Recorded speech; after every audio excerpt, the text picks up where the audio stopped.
Today I'm going to talk about something which will make some people happy and some people very angry. I am on Knez Mihailova Raicheva shopping center, and they have put up a sign that the international American coffee chain Starbucks is opening up a location here. They're coming into Serbia this year for the first time. Now, how do you perceive this? Some of us, especially those who may have been to Starbucks abroad, might say, okay, now we can get a really strong cup of coffee with consistent quality that we know what we're going to get, and it's going to be awesome. I'll get it to go and, go to work, and it'll be that jolt of caffeine I need to do my day. Other people might feel like the cock of Satan has penetrated the beloved very center of their historic capital. Some sort of imperial occupation of their country, and something that will only bring misery and slavery to their country. Right. And people like me, let me tell you a story. I have been a junkie of coffee since I was 11 years old. I started making espresso when I was 11 years old, and over years, coffee has, sort of become my drug of choice for the morning, for getting things done and all of that stuff. So I know when I go to a Starbucks, whether it's in Vietnam, Thailand, USA, Canada, United Kingdom, I've had Starbucks on, 3 different continents, and I know that I will always get what I need in terms of caffeine consumption. It's, for a junkie like me, they are the dealer that has the best shit. So I'm a loyal customer in places where I don't know how to get, such a strong hit of coffee. And it can be very hard to get such a strong, because this venti Americano is what I always order. It's 4 shots of 4 shots of espresso mixed with hot water. You can get extra shots if you need 5 shots, 6 shots, 7. Here in Belgrade, honestly, you go and order a double espresso in a place for 200 to 260 dinars. Lowest price is usually around 175. You don't know what you're going to get. Is it going to be some little puny little small amount of coffee at the bottom of the mug that tastes like rat piss, or is it going to be some sort of more watery thing that fills up half of the cup? You never have any idea what you're going to get. But at Starbucks, you always get something that's consistent. 4 shots of espresso in an Americano. So if they come in at the price point 280, Costa Coffee was doing this too when they were here. Closed down now. They opened up a Turkish chain called Samit Sarayi by the same Serbian owners, franchise owners. Yeah, so 4 shots of espresso, same thing in a large thing. I've been buying that when I need a coffee hit. But the thing is, yeah, here, it will cost me about 400 to 500 dinars to get the amount of coffee that I want to start my day with. 2 double espressos. From home to work is about 10 minutes walk for me in the city to the office. And I had a habit, most of the time getting 2 double espressos on the way from 2 different places, so they don't look at me funny for needing that much caffeine, because I really am a junkie and it really is serious. I have made some progress in switching to yerba mate, this tea from South America, but I still drink way too much of it.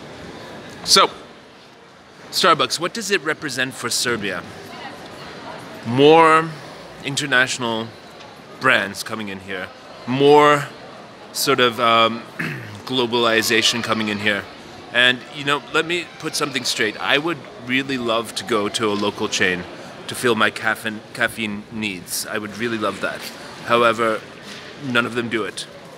So, am I going to be going to Starbucks? I think I will be, honestly, when I want that much caffeine, because it's like, if a local chain could do it, I'd be all over it, but they can't. They don't. They could, but they don't. People here don't drink that much coffee, even though they make a big deal out of drinking coffee and sitting and talking. Starbucks is for people who've got stuff to do. Grab the large coffee, go and do your shit.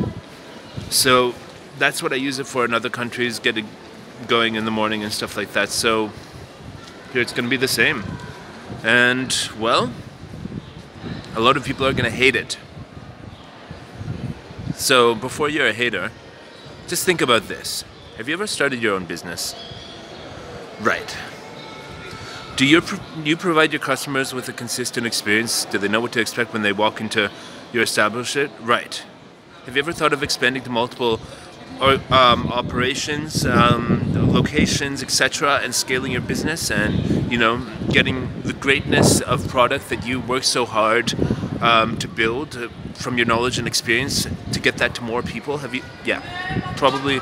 If you're at that stage of business, and I very much am with my business, you're doing good things for people, you're giving people jobs, etc., etc., etc., and you want to scale that, you want to make it bigger. And the biggest problem with small businesses is they don't have enough consistency, they don't have enough written or documented procedures and standards that they reach. So, this is a huge problem in Serbia.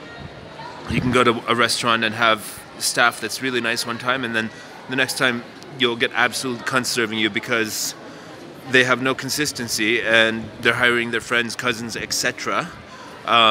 And there's no consistency, no standardization of behavior, food preparation, quality, all this stuff. That's a big problem here and around the world.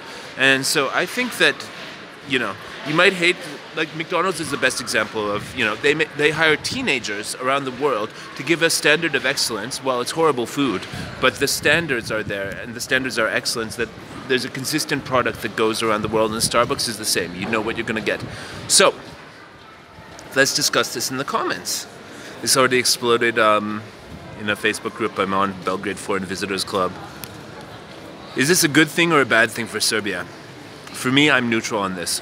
I respect Starbucks for building a global organization that gets me my drug of choice in a consistent fashion. They're the dealer with the best shit. They're the cartel.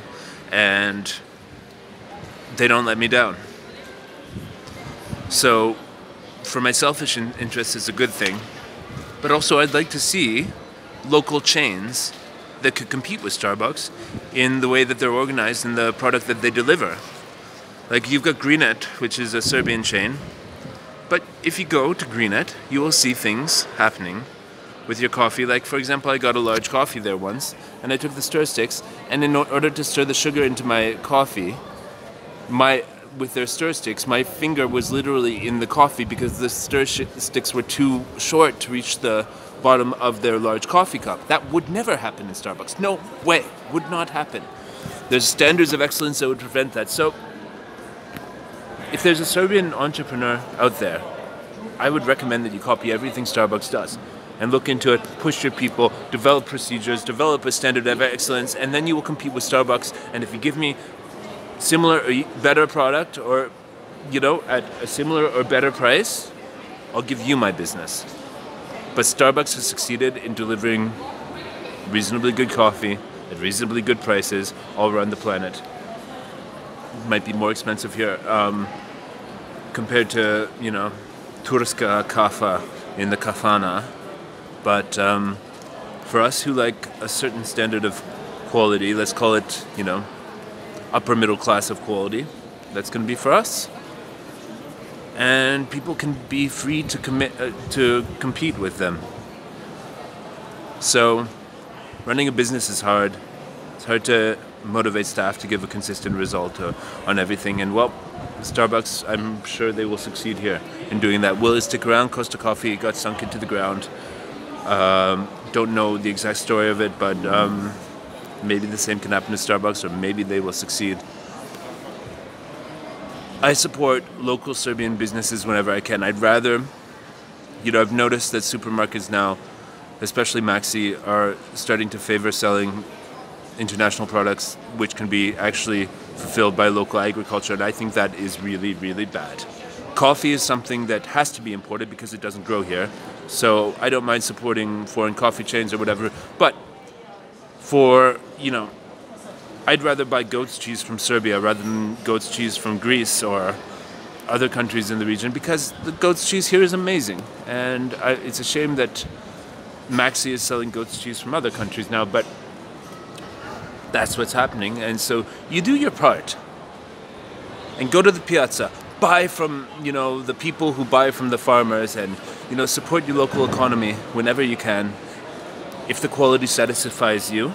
So I spend lots of time hunting for high quality food all around the piazzas of Belgrade. I'm a foodie, so I'm really into this. I made a bunch of videos about this last year, and unfortunately coffee in this country does not reach the standards that I want. So I'm very happy to welcome Starbucks to Belgrade in the end, to be honest. What do you think? Tell me in the comments, and tell me, is this the cock of Satan penetrating the heart, the very heart of your historic capital of Belgrade? Or is this another international business that's going to make the city more international and put it more on the map of cosmopolitan places? Let me know in the comments. Thanks a lot. This is Belgrade Beat. Catch you later.